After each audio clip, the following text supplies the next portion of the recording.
no PM was Santimantem Yenshira 104.5 affiliate no. Ebabere wo ha wo maimu ni amanone yenyina ne yakabo mu ane kaseboi the super wicked news kwasi adade ya wi ahyehyeshi ye baba wuro ade ama mepacho wura fi enede dia meka wo ze ene eye July bosom ne de toso enkron fimpim mienu ene adionum yensam ane wei afi enche huebe wo kosoro ba fom ye betiriti ene nsam na ye de ba no kosem nim eni susu emu de pop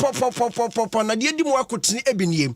eno dan subran ye tro ye ene okopiem voter original na nyasem ketwa empanufo wo ho eguso eye ntoto ye beko ho ne akwa crosses ya no nso na twetwe anase enioma etesei saso na mampani na nado dan kwa kufu ado wono na ekase wo kirem se wo mse wo mani mo ye dinu no kosem ni wo mani mo ye dine papa na nso na niso ade hu na sina no so se wo bo asesa Ghana ede akọ the next level ne de bi ta na wa edaso agiram den na mampani dada ye rajo dramani mahama wono so akasa wo kirem se ena anu ada abato akoso sikatria kukuo mu pa sa sikai se bimpraduasa ya boaboa no anka aka wo mai di kura nka betimi adua kakra hefo aka ne nyina emunsem wo bete no ene awie saso so na NDC youth organizer enso akasa se ase north ho no he by elections no akoso no nkrofo kekam ene sikatria koso ene NDC fo tua sikai bi kura kirem se wo mo chense kan yemonya nwa nyina he NDC youth organizer wo se omobowa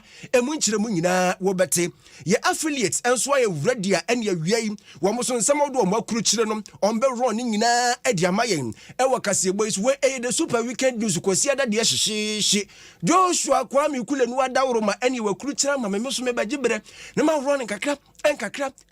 adi ama kam ho Facebook me dem je kwa adawro ma we kirem sem tuntum no so ba ne pa ene me ginam den je ko wotwematum Facebook and YouTube me wo kame ho na yenko na yemfa seda ema DBS Industries me patrol enso na hyase atotro na ensu tobere yimu na wanya roofing sheet papa amfa modan no so wanhwe ye de ne na dmofo na behunu amane DBS force me kan kire se dan no kransa na abeboso bro makache wo mo de sankrit blocks papa e de aba ene e dan no from kren to kren ye besi dan no de blocks papa pass in the kama edi amount kama pa yesi awie no na fedi ye de roofing sheet papa DBS for roofing sheet papa wo mo de aba se se bo no kura no ya sa tete so kala bia wo pro benya long span ene ne keka hu nyina ejagina mu a wo de bodan so tim se you edan no of edan bi wo ho a plan nya kura na so no enkrofo fre kire ba wo ho roofing sheet no boss no say edan ye vezo be wudom na je say ene ma nkoye ye wi asam 20 years warranty umpewe na pade yi from to free line no 08002 debi papa 0800626262 Daffy's Health and Beauty or the Ohima Feminine Ediaba Ohima Feminine Cleanse Ningina eye medro waba wonya bi na no kwasemni wodi esiesie ahemfia ene ebom ahemfia eye kama pa echi na ba odi anigye ne ahosepe ahokeka ena wode ba Daffy's Health Growth Shower Gel so me patro ma no ene mo de huru mutinu aboa ematirni efuse brum aboafo wei ena aboa ya ene the super weekend news kwasi ada de hyehye ye ba wuro ne kama edi amau na one man contractor we magibre kenkan ensemi amau edin amegeso eye nana ade mununkum afa yengibre na yenwura ensemi ni mu emma ansa na ka ho Facebook medem je kwa dawro ma watwematum din medem din te kame ho Adom 106.3 FM Facebook YouTube on sabe kan na afede yenwura ensemi ni mu mawo enra memene da eye July bosom ne da na etoso enwotwe ene anwumre na nyasam ketua enso troi ene enso to miaye pi no a ene nkrahase kura no egugu kraka ba bi ho egugu ba bi wo so kura ne anya hwe na wodi wani kirem ewo voter original ene enre enso atoi na nyasam ketua se wamo de he no kwasem ni enso ne wamo ani ne ye no akra enso ne toma menu kasai adan ye se ye enkrofo nwuma ekọ fom enam enso atoi ye ne se de si eyiri fa ye no empanfo kyerem sɛ japade asai pa wo voter region ne mpota mu binom enya asem ketwa ne nyina ɛyɛ nra ensubra ne yɛtoyɛ ɛno na akofo hawi ɛde aba na ɛno na ɛyɛ municipal assembly mekyerɛ voter region ɛne na dmofo aka bo mu ɛne anopanya asem ketwa wate wo hu mmɔnteno so a ɛne wɔne empanfo afa wɔn mu atorenkyɛmi ebi to wɔn nyina edidi nkɔmɔ nkakra ɛmo mo akwankyerɛ na wɔn hyɛ aseɛ no ɛna wɔn di kan de akyɛw pa ɛna afa awda kyekyere nsɛm akɔma agya ankrankra wɔn sɛbi mpradua sɛ wɔn nneɛma sɛ yɛ nafe nso no wɔn nneɛma ɛkokɔ fam organizations ahodoɔ nyinaa ɛne wɔn de agya futuo ɛna agya awda kyekyere nsɛm wɔn a bɛyɛ ndai ka nantina na ka to nti adwuma bɛyɛ no wɔn wieyɛ ɛna wɔn de afutuo kɛseɛ pɛ mu oduru ɛkoma atimamufo wɔn tete bridge na no baabi a covet wɔ ɛne baabi a bridge gata wɔ no wɔn de adesradeɛ ɛmo a mo sɛ mprempren wɔ mi pa de kɔsɛm ne nsuo no ɛyɛ yira broso nti wɔn bɛyɛ a wɔn kɔ baabi ɛhɔ wa kakra sɛ de bɛyɛ a atoro nkyɛn bi saa to bie wa ɛnkɔ ha wɔn yɛ kɔ ahoma no so na yɛne ɛyɛ municipal director Adom komandansa na no yɛnkɔ ɔdehyia ba owusu job hɔ na yɛnkɔ sɛsi a ne nsuo na twetwe anaasɛ anuama ɛte sɛ job timi nka ma han ade me do so na apani mbɔkɔze and they could say that Adom want to say Pentecost so dan bank very good asidan ka rade sɛsi a so far so good ensu yiri no akwaduru sɛ atwetwe kakra anasa still na ensuo ne tra hɔ ade in fact obepum ewo hanoma etewani enso kachwe eno ensuo no atimi adia pa na ya de sɛ de kan abon kaye no ende no pai no ya de sɛ no pai na MC Edemago opanyi Boston Divine and I feel so regional national director Mami Ivy Mahukomo and I feel the team and I'm come home ye bought said ya Hanum. I don't Odishaba nyabotre omanfo come on Facebook Jeku Adawro man yet what video not to so Adom 106.3 Facebook and afa YouTube and ma pacho we hwa enso ne said yes yiri ebu nkrofo na Odishaba edawe no na ebu dada na se enso no na ebu na egu fam za no pacho ada enso no pa na atumi abu amanfo ndai star asɛ amanfo da pade sa no ada na pesa kwampo de ayu so oba framante ma oba ho a oma munim ho pa no titi hospital no pa na ekɔ district hospital na ɛwɔ top no no oma yɛ ami covid kese bi enso na tumi abu covid no fampo de pass so a akwaya ho but ma mention it ya de sɛ MP de ma ho openye Boston Divine wa ha ma ndi komusan sɛ ya bonto ano ɛden na wahu no ɛna afoto bɛ na wɔde matna mfon so ɛden na wɔso sɛ ɛnam so ma dance you we atimata man faja bade ona ma ko bade bade mesom me so ndi aboko de Adom no nti letia ndi ya bonto no kacho our assessment ɛden afoto bɛ na wɔde matna me ka cho sɛ botto fa me tin nye papa who compliment me no kasa so na no unprecedented strategy 1 and up to around 5 that way. And the Nyama Mienu next year, both natural and then artificial disaster. Natural, under normal circumstances, and for such a long time, heavy downpour, and waterways are small, and to me containing into to by all means overflow the bank of this waterway. And then that's natural. Then the artificial is there. A month for plantain for palm plantation. Any nyama won't so change and it's so instead say free. I don't know because of those plantations. For free, and so the water uproots this plantation and go and block the waterways of the water, making it so difficult for the water to have easy flow.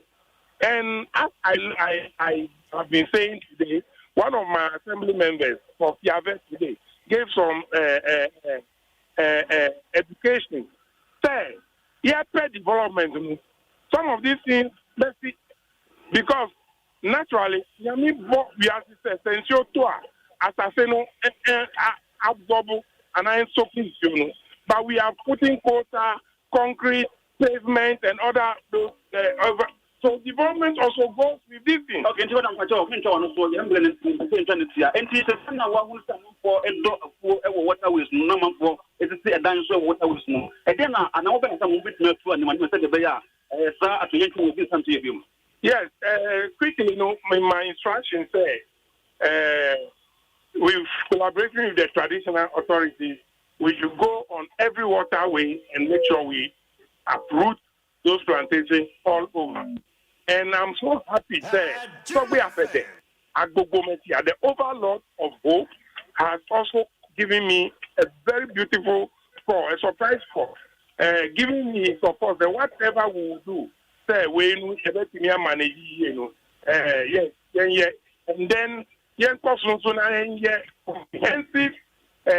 storm drain plan for hope with this support and connection both from government and the private sector. We can have funding to do a comprehensive storm system for who, and that is one of the most beautiful I receive. Address the Bonitia, Papa B, that is to Abba. But I say, other young men, honorable divine person, on the MC Edimago, and Fortune Pano, and some of the what we're going to you could be the one cut out to any Apawaswa. Odisia ba da se moni adwumapa a one MC ni nyina akabom aye yenkwa homa no som na yene eye Nadmo director a owo ho municipality eye Yera Steven Kwabla Adiwonu enkodi enkomo abaneka se otimenka ma ha on hello kwame sa ko fa ne tuma em se babia honorable gina ne nye na wonyina ye mamena ye ni nkomo na yenhwe so far so good omoye assessment enra nsuo no as Nadmo director no say na so far enioma akoduru na yenhwe na yenya honorable DC ene na di nkomo awie yenkohwe Nadmo na yenhwe omo nso so sede enioma etie ewo ho ti ya we homode se yensa ebeka honorable back bio na yene honorable edi eye enkomo na honorable enyama okay honorable aba Mira Steven, good afternoon. Good afternoon, Madam Fo. Very good. Michelle Tiefo Nina. Matiefo Nina, so Joso. Very good. Very well. Good. Honorable, so far so good. Moye assessment, Enra. In so ya eto ye after assessment, no, saying it so far. My catch out your assessment, no, yeah, yeah. You go so assessment, yeah, because holding just a one place or one stop. We are still going around the communities assessing the affected victims. So that is exactly what we are doing now. So I can give you exact affected area by the close of the day. Okay. Eti Mr. Seven so far na modia futuo kwama timamufo se omo a omo ben gutters no omo movie enko baby a eho ye safe Nadmo ya pa bia ye bia ya de safo no ekwa na as I can tell you that most houses were not affected or displaced. I can only tell you that it is just a rainstorm that entered some few houses, and some were fence walls were collapsed. Apart from that, personal belongings were not much affected. Apart from the center store at Civic Center that was affected yesterday. Okay. And you know, assessment kakra bi na momotimi yesisi ya no to you know usu say e dia na kofa sa insuyiri kase yaba. Also, when you watch, most people have been putting their debris in the waterways. Also part of the causes of what happened yesterday. And at the major place, which is the Civic Center, there was this Vodafone pipeline that passes through the gutter, the main drain, that also serves as a blockade to the waterways. So that is what is also the major cause of what happened yesterday. Okay, Tino. All this one, namunya was Sadia no wa a bit me akofasa aturentim yaba. Yes, yenim ye throw letter ama various institutions responsible for all this. Ye throw letter amamu. So even yesterday we still have to call them to also, as I'm speaking to you now, the engineering department are also with us on the field as we are doing the assessment on those who have also built on waterways. So we are still on the field as I'm talking to you. Oh, okay. Eti when you are mokanya omanti as say a car bay a cost when be government cost and as individual na befa omo cost. We will now be appealing to government to support NADMO so that we can put some small smile on the faces of our affected victims.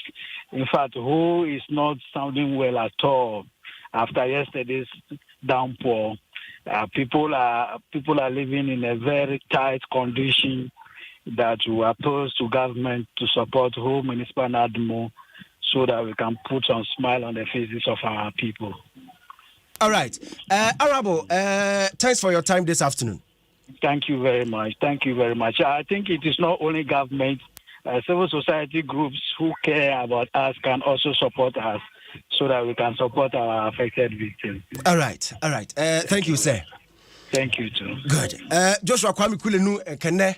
Umam Kwan Kene Kabrofo, my Vine Hapa. I was here, NADMO director, whole municipality, a year. Ora Steven Kwabla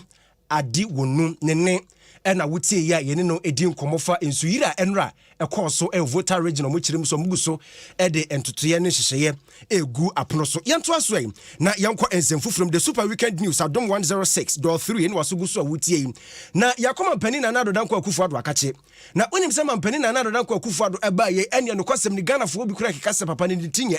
ne tia enya nyina ne so oba ye ene nkwanhia abenedie wa hawnya bebresa papa yi fam nyasam ketwa wa ba ye ado behia coronavirus COVID-19 eno koda nche corona yi ase nkoya na bewuom Russia ne Ukraine fo wa isu bewuom ti ene mampanim Ghana fo bi kirem so wabre pa na ene mampani akasa na nado danko akufo ado ekirem se esanse wo ba mampanin wo sha Ghana fo bo se ne wo ba Ghana wo hawnya bebrese wo be yefiri so ama ene economy no wo de be ko the next level obe transform Ghana kura ma ene Ghana kura be ese Dubai nya dia na mampani ekase no wo kirem se mfa ho ewom se o mani mu ayedene wagitum sampa omani mu ayedene nya omani nko a ewiase ayedene pa so ba ye free senior high school wode ba edaso agina naso no waka kira Ghana fo prenye fa se free senior high school no fa no omani mu ayedene se tre na agina naso planting for food and jobs one district one factory ne keka hu nyina mampani kirem se ebekoso agina naso emfa ho ne omani mu ya ayedene. I had by this time firmly made up I felt should be the best way to govern our country to ensure that we would achieve the free, just, prosperous and united nation that our forefathers envisaged in starting the fight for the independence of Ghana. By the time I was elected president, I had a clear understanding of the vision my government had to realize during my tenure of office. There have been good times, and necessarily there have been some rough ones too along the way that would have cowed some into giving up. However, since becoming president, there's nothing I have seen or experienced in office that will make me change my long-held view that providing free senior high school education for all Ghanaian children, ensuring food sustainability through the program for planting for food and jobs, adding value to our raw materials through the one district, one factory policy, and fast-tracking the process of digitalization to ensure efficiency in the delivery of public services and in the management of the national economy, amongst others, are what are needed to help build the progressive, prosperous Ghana for which we all yearn. I will not change my focus. And the Mampani na Danko Kufuado Enra da Valley View University from Penufo na wamo ebo wano Mampani Abaso Chief of Staff and afe Mampani dada Yewra John Ajakum Kufu Abaso na Mampani din semi tu dana we yem and Mampani dada John Ajakum Kufu and so this say eka ho. We are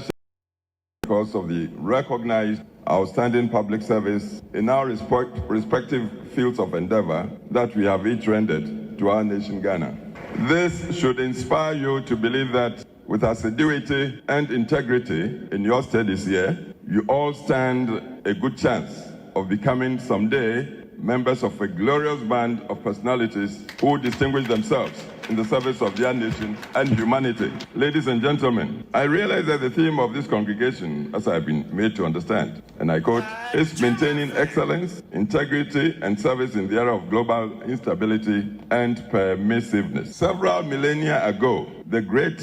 Greek philosopher Plato wrote, and I quote him, "Excellence is not a gift, but a skill that takes practice. We do not act rightly because we are excellent. In fact, we achieve excellence by acting rightly." End of quote. This insightful observation should guide us in our search for ways to maintain excellence, integrity, and service in an era of global instability and permissiveness. Mampani dada John Ajakum Kufu ena chese wano so ayu brofo gu papa na de utimi se stay na we jana na so utie voice ni se de osi kasa utimi se yes we jana na so pa na ni nyina mu yanto so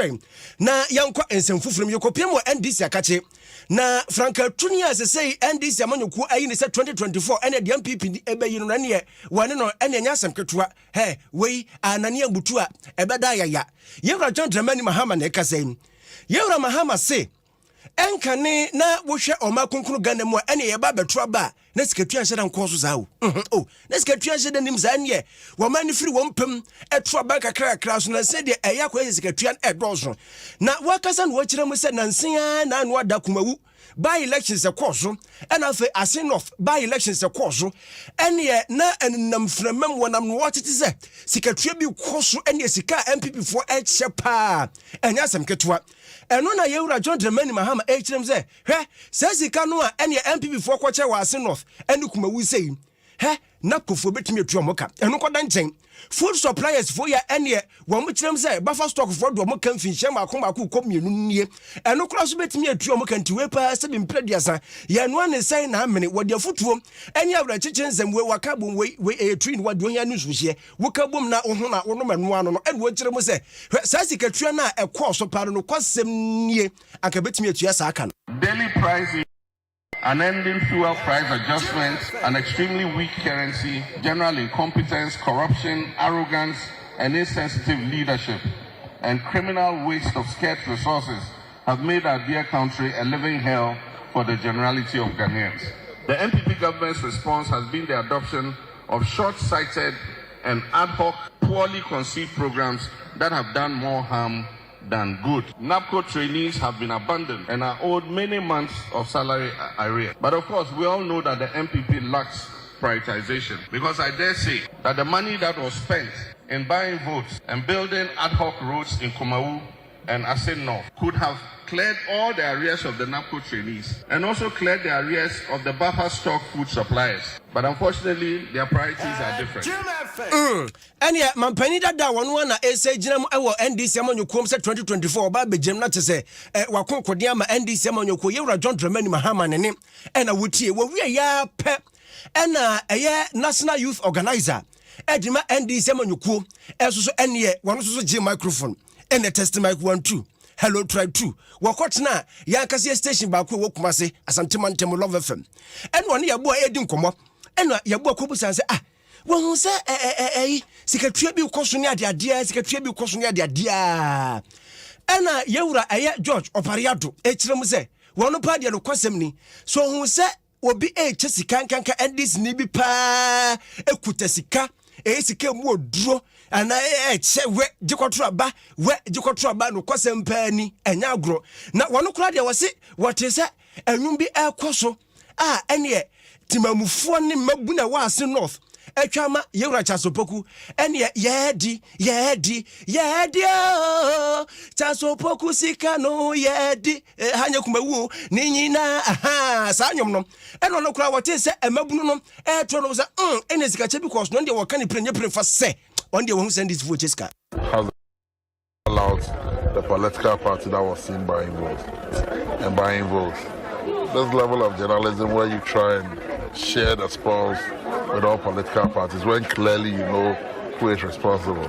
Vote buying is an offense against our electoral laws. And so I expect to call them out and tell them that you were buying votes and it is wrong. And then report to the appropriate authorities. I didn't see vote buying ongoing. I heard. And I've seen people who have come out openly and say that they were giving 200 CDs. They were giving 300 CDs. Even a song has been composed for the NPP candidate. That Lisi Kanoma Jome Dioma Tuetia. So clearly, we expect you to call people out when they do so.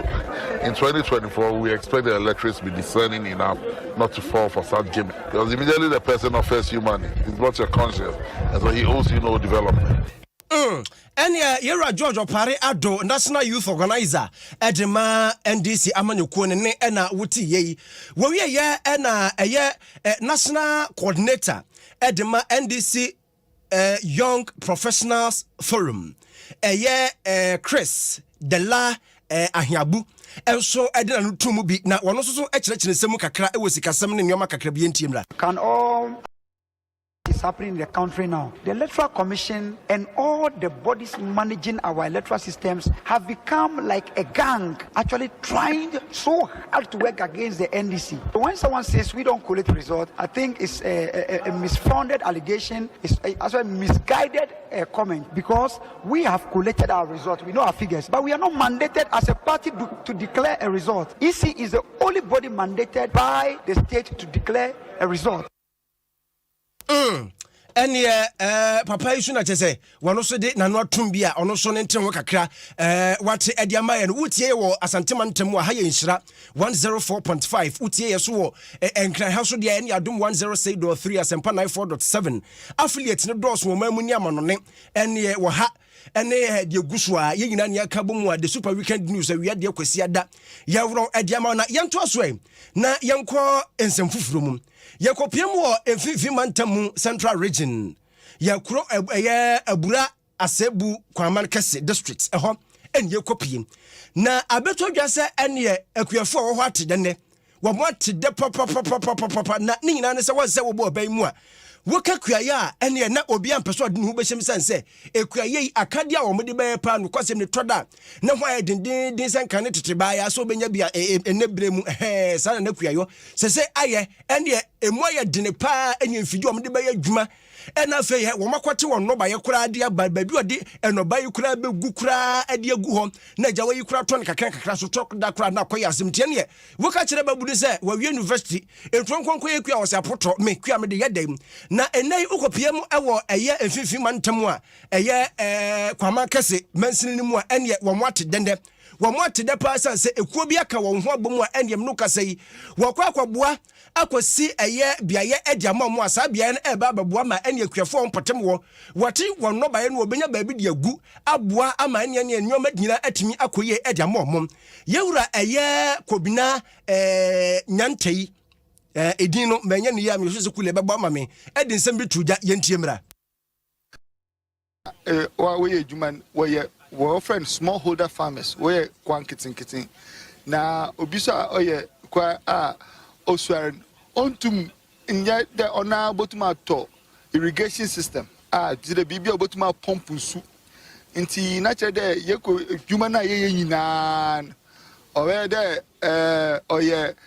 nsu senso anta yentum nye kwadwuma nti odu opebira ozi ohiaba sebi ozi ahonchire susu ba nti na yebo mozia ye dem solar irrigation project dem solar irrigation project o pump nsu boho wa aseha mo o pump ozuko tank mo soro ho mo na water tank na o soro ho mo ono so ozi nsu na ba ama the whole year tembia pede idua vegetables pede dua moko pede dua tomatoes pede dua anyo ni na benyensu the whole year opebrimpo benyensu the whole but in fact so baba yi there number 1 obotumi dua edziban tem bia number 2 edziban no so oba so kese and number 3 oba boy the whole year obotumi dua friend in edziban na waton na what's ohiado abrase bukwam Enya mpanifo na yade pa tuwe no eba bebuo kuafo pa ewo mpatem wo se de be ya ene epebro ensu tobro ensu ho obetimi dia ya adwuma aboa emba ndobaye enuane abu ewo mpatem wo amebia so ga na nyina so na wowie ye ena agya kuafo bia wonya agya emfaso ewo dwumadi mpanifo edi ho ene adom kase edi nkomo enso ekire woni aso ewo esemo a mpanifo aka kire wo mu yi ho na dia jihu omkran se ensuo na yenya ne abreni abribia adwuma na ye no opebreduru a obetumi enya ensuo dia ye adwuma ensu tobreduru su duru a still obeye wadwuma na 3 months bia no baye ne ba nti ento afi no enkwa wie na wo wate no baye different bebre nti medua nkruma no medua ntroba ne wie 3 months na ewie no na medua nkruma nso se ahase a meti ye pede ye so ye no ye increase in fertility na na dey ye replenish no nti ye dua beans according to agriculture officer no was ye dua beans na obutuma ma asase no na ho de na akoso nti ti dem ye kwa pro na wo hu beans wo baby no ne botai nta ye dua beans ni nyin nti beans ni nya atwemu a moko botuado wona obeye nkruma botuado ene akuafo bi a wonya eye dwumadie ho emfaso ene ne adom kase ekasa ya wate wo muni ente ye bekoya affiliate wono mo so nsama do ane wo makuru kire wo mo adiama ma menko Facebook na menkenkan wadwenkyire ne kakra na akuamu aboaten adiaba wadi free eye Abrikuma Central aka Dr. Baumia is coming ose we dear David ma komenim Ericus siakwa enso e de abase super weekend news loud and clear ewo Adadiase City ose MPP aban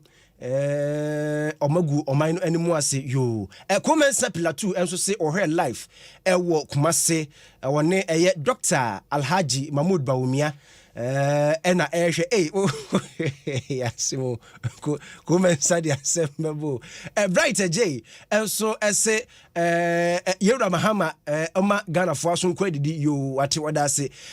ejaja enso ede abase abanyofo kasa wo akuam aboatin udi makan tete enso ede abase eyedokra pa se IMF sika no asa ewo asen of esanse eno na omokoche ya wo mo ede ye campaign no ya semu opani kwaku manum enso ede abase Dr. Mahmoud Baumia ewo adanse sa yo yate Nana Sapon enso se no onim se dum so na ebo se die na ebo na Isaac Yabua enso se NDC any propaganda de yo Blessan 2 PM Asantemampom o se emfa ho ene de omanimu aye ene de economy ne aye eden ya 2024 NDC ebe ba power MPP be kwa abotini yo omate yekoye affiliate ho CCA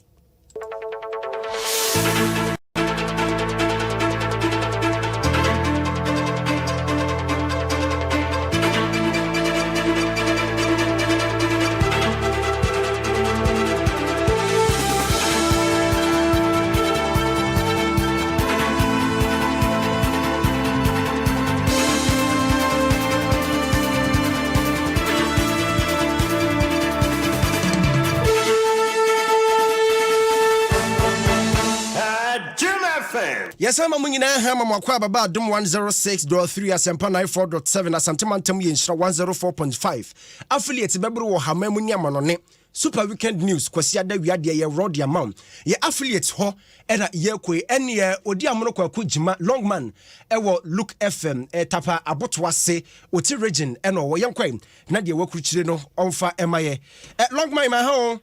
ya de na wisia de na apani mbokwozie abadi Adom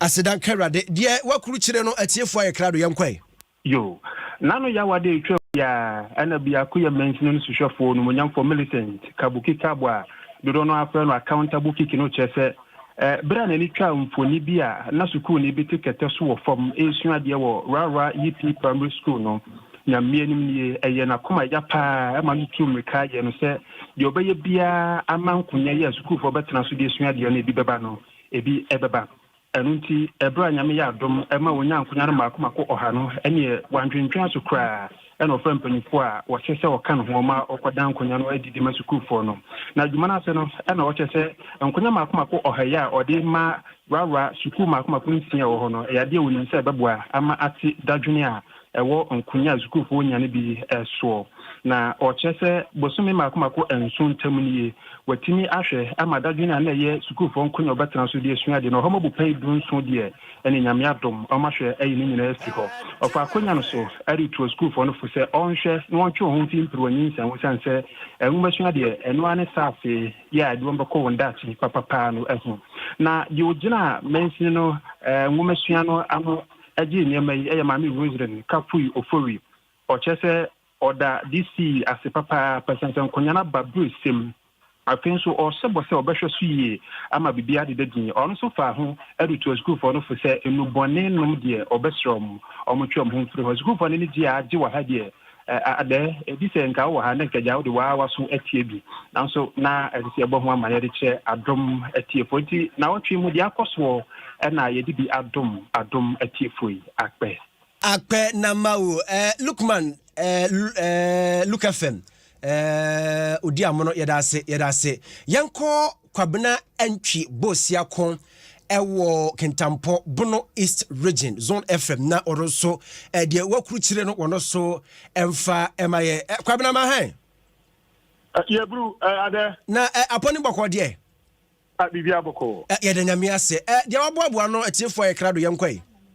yo ade yɛde atiefoɔ ba bipiem ɛwɔ Bono Puye mantam mu a Kentampo na ɔfomansin no emu yɛnyina nim sɛ nansɛ yɛnkyɛyɛ ɛna mapɛ na ado dankɔ akufuado ɛyɛ n'adwene sɛ ɛyɛ mpomdin ayaresafoɔ a wɔn nso wɔn gu so a wɔn hwɛ nkɔfoɔ na COVID-19 kɔdi ewu yare ɛbaayɛ wɔn tumi gyina no ama COVID-19 yɛntumi anye ntrɛhe wɔ ɔman Ghana ha ɔbɛbɔ wɔn aba so na wɔtwi mu ana Bono Puye mantam mu soafoɔ ɔnomonyamfoɔ ɔnabo akwasi adujan ɛba bɛpie mu Kentampo na ɔfomansin nim na ɔbaeɛ no ɔyɛ n'adwene sɛ ɔba bɛbɔ ɛyɛ mpomdin adwumayɛfoɔ a wɔtumi gyina ɛyɛ COVID-19 nim ɛko yareɛ no aba so na ɔba Bono Puye mantam mu a mpomdin adwumayɛfoɔ baako 424 wɔ ha nan ɛne aduonu nan ane ɛbɔ wɔn aba so Kentampo na ɔfo no baako deɛ wɔtwe ɛnan ane ɛtumi ɛbɔ wɔn aba so ɛno ana ɛyɛ Bono Puye mantam mu so afoɔ na bɔkɔsi abijan ɛretu dwa no wɔtire mu sɛ wohwɛ anamɔn yi a mampanyin na ado dankɔ akufuado ne MPP aban no atu a ɛkyerɛ pepe sɛ ɛba no ɛyɛ kyerɛkyerɛ mpomdin ho nsɛm a ɛkɔ nkan paa ɛwɔ ɔman Ghana ha nti ɔmanfoɔ nyinamfoɔ mu no na ɛsi fam na ɔmomoa ɛma mpomdin nnwuma nso ntumi nkɔ so ɛno na ɔpanyin kɛseɛ ɔba Bono Puye mantam a ɔna hwɛ ɛyɛ mpomdin nyinaa soɔ ɔnomonyamfoɔ Dr. Frederick Adom Boateng ɛde tu dwa sɛ adeɛ wɔ yɛ mampanyin na ado dankɔ akufuado ayɛ no ɛbɛtumi ahyɛ ɛyɛ mpomdin adwumayɛfoɔ nyinaa nkran sɛ dabi no ɔmo de ɔmo nkwato oku ɔmo ho de gye ɔmanfoɔ kra nko a ɔmo de bi sɛ abasobɔgye bi wɔ hɔ ɛde ɛma wɔn mo wɔyi ɛne amanebɔ a efiri Bono Puye mantam mu ɛyɛ Kentampo North ɛba ɛfa ɛyɛ kasɛbɔ no ɛho kwabena antwi bosia kon yɛda ase ne wo so de a wode aba yɛnkɔ nana agye katakyi hɔ ɛwɔ Space FM Takwa Western Region na ɔno nso de wakuru kyire no wɔmfa otimi kama ho nana agye very good apon bɔkɔ deɛ hello nana nyame adome na we mesome ho yɛ deɛ waboaboa no atiefoɔ yɛ krado yɛnkɔi deɛ ɛwɔ Takwa nie mpanimfoɔ a wɔnom na hwɛ ahonedie ho nsɛm so wɔ Takwa nso ayɛ mpanipa foforɔ a yɛn nsa aka no ɛyɛ ɔnabɔ hello hyɛ bi to hɔ nom a ɛboa papaapa ɛnɛ sɛ obi akɔ no akɔware a Adom FM Okay. Nana J line no mu nyeti. Yanko na yamfa Kwasipoku homeboy ɛwɔ Royals FM wenchi Bono region na ono so de wakuru chire no wonfama ye homeboy ma ha o. Eba chome Joso. Na apani mboko de. Nyamena dum bibi aboko. Asidanka urade. Ade na akoso wo Bono region yankwai. Yo, meda say. So do weni chirim ewo wenchi eye Bono region aya ade se eye Sofu Penyoda the Apostles Continuation Church International Assembly B ya wo wenchi hanom. Eye pastor ene Jenfidi afutu e de ama eye mabunu ana matan ya ofe no mawo enkranke to ani nyina ne se na anu fiida anyumre abra beye no nan abono ade se batan bi a na oye aduane e wo fie wenchi hanom abidi nti emfa bibi entuja ne baketwa owia na fe na nante waso adim kakra nante e petri koto roba bi esi ho a ensuwo ma batan ne ni ama no so na ni ba no so ohwehwe akora na wahu oheye no na akora no atiato nsuo no ma akora ba owo bosome adu atato nsuo no awu asisi amikasai akora no aye nyame de ema sofpanye de akutu ya mama se brepia omoye aduane omoye ade ofie no omomo madwen ko omoma no so amane am de free wanchi kwasi poku homeboy royal safety eni Akwasi yarase ene wode aba Austin Ofori Ado Right FM ewo Somenya Eastern Region na ono so de wakuru chire no wamfa emaye Austin what me kama he Eni amema mejo so nyame adom ye ho den asedan kawurade Eastern Region de na firi oba yankwa isom yo over Eastern Region Somenya and afi lower manya to be precise ade amfimpi no ene edu enumu ena kane NDC aban oye na adwen se oye kwan na kwan no oye no oye no artifact efitrum junction a ekopie mu ewo agode kopon na onia omonwe kwan no ena kire se aban sacha ebaye kwan na omaya do empo de omaya de na mo se artifact no kase kwan ni nyina asai kwan ni nyina tutu efi Somanya ekopim me pon asa wo so kwa na kwan ni da so a acha bishop coming point there by 20-30 minutes there na ese utimidi me no ka say usi kwan so a which made the better don hwere baako ene fa efi Somanya ekopem bon we abeyo how papa matesa akobedie ayeden e won potem ha e na afei so obepim Somanya he ana adrabafo ense dia fia say we die ya de no den to do mo sere aban catch peni na afei so emrahye ojafo mo yi lo e na afei so manya say omun kan muti enfampam ho ebi se de bia benifo so ma be ye kwan yi na nso ma twen ade atese kwan yi ade o ma ye ade ama wo no mo ade chi omukọ ekosisi omuka ade chi biom omukọ nka akoto spare parts we amom sika omu ekrakrakra be hwe omu na ebusua no sika no entimi enka wo no mo ebotum to dem sere aban ka chipeni onobo eye Simon kwekutete a wo lo amanya na afen so onobo eritete a ono so ewo eye eyilo so mun kom to afan bo ano no ma abodwumu ana ma pantan enye den no mo mpompi opa osoafo a wono ehwe akwantimpon nsam so na kwanyi wono mo embra meye emfa mo na ade a edi enimia ede efeka wono mo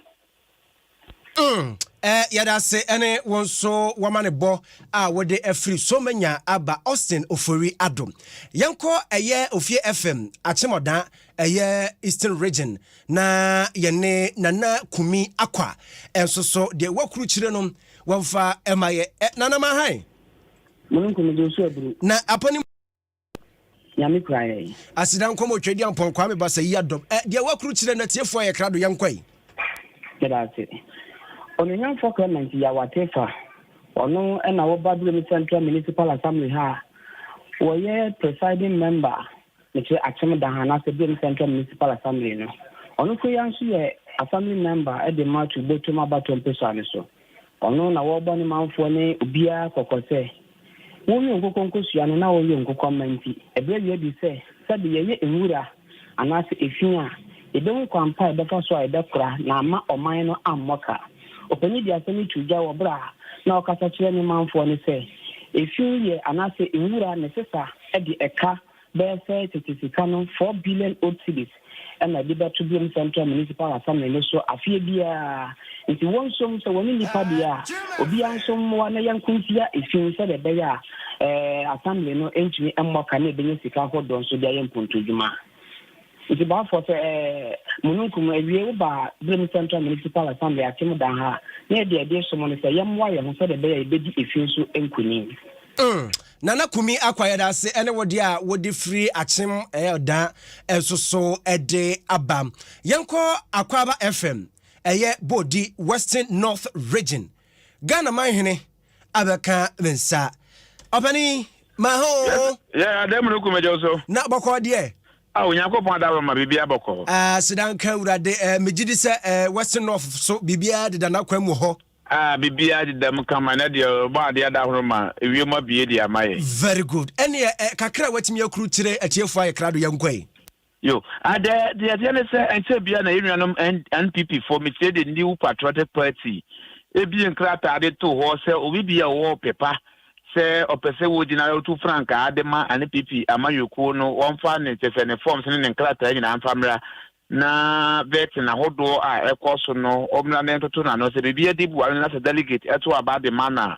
ono so aba betu franka e de ama NPP ama yukol na no anete se Zebra Kennedy akopre ko Japan a no em na se bedani e de ma adesia wonom e wo te se Asen Central Samra make say wo bontoa e Western North region nra ana o sha ase onani kopie mu e wo bia is bia west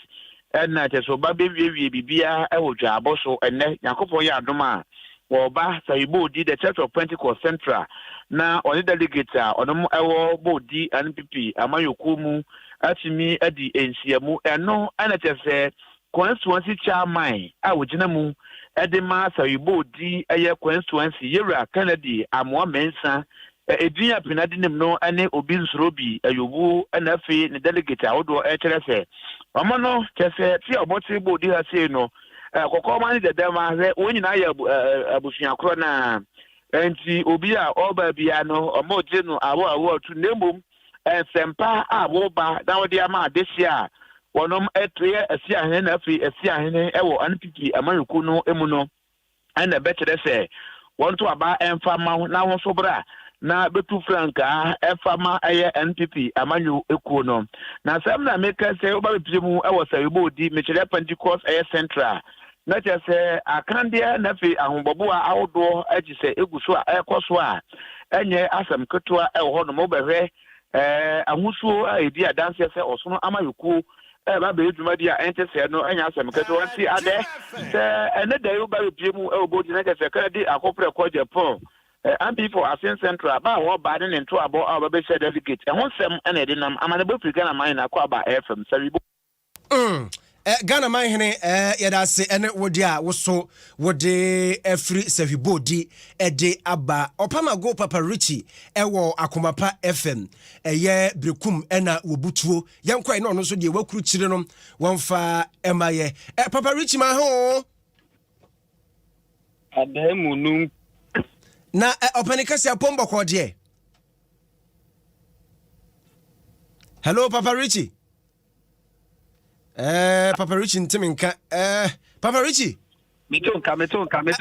Jinaye ni yanko. Dia wo so aboa no tiefo ye krado yankwai. Yeah, I read the yeba mani ana yeba remo fiapu. Na fiapre obempon a oho anase oman na wo fiapre meche Obempon Professor Chim Amponsa Otosuminu ono na fear pre mine na ene esa say ne buta ene ni swade hu nyan so pese fear pre ku no e bang machine pa de okonkai wo munti no mofra enche kwa no ba be wi school me junior high for BC for my way style me ken is enche on baba yen so he Obempon Professor Chim Amponsa ye fear pre mine aka mofra ina aboa no a eye mock examination ono a kotopi pesimi bi aye special mock examination ediama mofra na esuafo enchomba BC examination bi ediama school maku dunkro e wo fear pre sekita orese mofra wo hodi no mofra no ebefa enwumasua ade ayo made nyina na exam se do mani manase BC exam se ebe no ombetimi akonkan yi nempu eba ensohwe ne se omuyi omunsema no omahu se ne objective ne elective ne de keke ka ho nyina theory no ombetimi yi anu ya Obempon etimi aboa ma fear pre mofra say kitna wo ho no ohwe saa de no betime hu no yes special examination obemport mi ahye de amune bisa obemport na nisu ade hu se no si obo ono de ho se fie pri ade ankakra omo konka wo masuam pa oba university ahodo a meche une ho na nyina wa Catholic University ho na wo nti wo hwe se fie pri kudua no eba be ngumasua bia se Ghana ha ye pekura eba ngumasua kankoa ye de fie pri na eno dika eno na nisu ade hu a na otwi mu no obempon hwe se mofa nyina betima twe enso hwe na wi na eno achi no o ma saso nkonso beche mofa wo fie pri ni mpata nyina Adom nkumwe ene opang paparichi mama ne bo a ewie medicine Adom FM Papa Richie adase ene wo so dia wode aba Osman ewo Yankee FM eye Bruno region ono so aba yenko hwede ono so de maye Osman maha Adem do so na boko de yes Adom no pa boy we pa what amano very good asidan karade dia wo so akuru kire atiefo aye krado som yenko yo me to so e dia maye team for there na what say yenim dada no entity amani ko no Babe nomination form Tuesday Senebe open constituencies no so mobile to pick form ahead of election so MP Amanyoko no na eno na constituency secretary other MP Amanyoko na no meeting no atene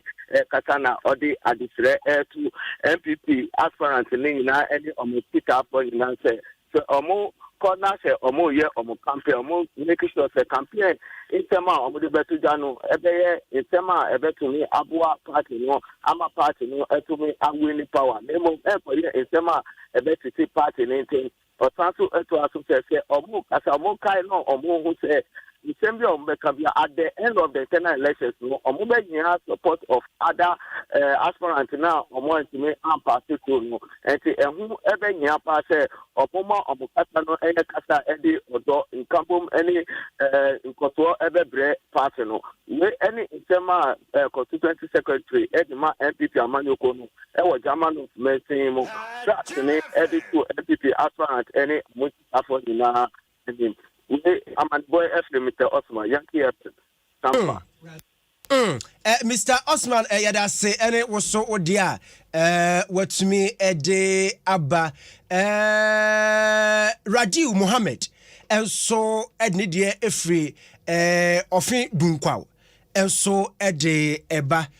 Radiu what me come ahen Ademunkum meduso na bokwa de Yankopon adaromenti ye ho de fa na mo so Adom ni kura ya ti Adom FM de na chese Adom ni kura yen de wakuru kire no yanko atiefo aye krado tew ade masomo dunkwa no se alopie mo dunkwa no se a ye dunkwa hen akoforo bo obemi akon the third ana ode ato amanyofo nyina ni se moma mpuntuo enya ade e behia mo pa se omo be sie sika ede gu ho na o matwen ya sa ba so be ba na omakwa sika no ewase na nana etiemu se wo hwe na nsen de ekoso wo memu ene wo hwe abakosema akoso ewo ya abatuom nyina edusi ebe toba ana amayofo eyishuru amayofo ekisika amayofo eye enyuma bebre ana nana esrese samre ya enyense abatu afi no amayofo no encha ase no munye bibi ewo mpate bene mansini mu dan se omo betwen ama bibi aba ansa na omaye anana etirem se hwe ne course ewo asin of any the course ewo eyekumawu a ni area dan se pefe se sikake bi aya etimi so koso ewo yen aba etomu anana de science wo nyina tuja ewo abla na Georgia Pentecostal Prayer Ministry omo edi jumadi bi so ewo omo asori na enumu no ana otufuteni a ono so ewo Georgia Pentecostal Prayer Ministry Apostles Prayer anefi so edi ato Ghana fo nyina nim ne omo ye nduma aban nyima mu nyampene fo nyina nim se obesere omo se youth bi school na se ofe eduma ya na sika sembi a ekoso kofa sika bra no obesere se mmaye mwa na sunsun timinti esan se akura wi school efi university aba akwa no oni sika bi a ana oni sika bi odukotia protocol ana se oni obi so wa aban mu a aya na edin se obetimi so enya eduma ya na apostle esre Ghana fo nyina se mmaye nhwe ho se de be ya ebetimi abo ma Ghana mbabu nyina atimi enya eduma ye na nema boni bi a ekoso ewo mpatem no so etimi ate radio yada se ene wo so dia wo de aba busua yesane asi na awuja ke de lali dia ba se voter region yenya number bia ma ne support wo mo okay medikule number be ma na wade papa ne number so ama na wa support wo mo why wo se enchia enkoma mama mata wo brekum special happy birthday enkoma madam Vida Ankoma owo ADB Ring Road Central Accra nyankopon enhyiraw na wonto nkwanem na omo anyini nkyere na umpaya wabɔ no kokoa mu ani so ade hunu nyina nyankopon enhwɛ edaya wudie yi so wode afi aka wo mfie hu na wonya ni nyina emfama ifiri wan kasa wonu abema kwadwofojo aye ni di dwuma e wo multimedia Adom FM fie ha ene abusuan kan ni nyina ne ma kyese abusuan no di ne dɔɔso mu nyina ena aka bomu a womode a special happy birthday eko ede ama madam Vida Ankoma ye ADB Ring Road Central Accra ene ye wawoda nyankopon enhyiraw yemfa seda ema DBS Industries and afei Dafis Health and Beauty yemfa seda mo musanse omoda roma and awie the super weekend news kwasiada de awia hyehye yetumi ekenkan ede ema wo unhumi wo Facebook and YouTube anache se Jeko Adaroma and wotwa me etumu Joshua Kwame Kulenu ene boabo ansam no ano edema me sa produce me awie Semufo eye akosi agima semufo panin eye AC ohenedi amegiso ene nana ade mununkum Reverend Kwamena Aidan etnase ene obijejade aka ni nyina mu kama edi ama Kristo enkunyen a ebesa hia bio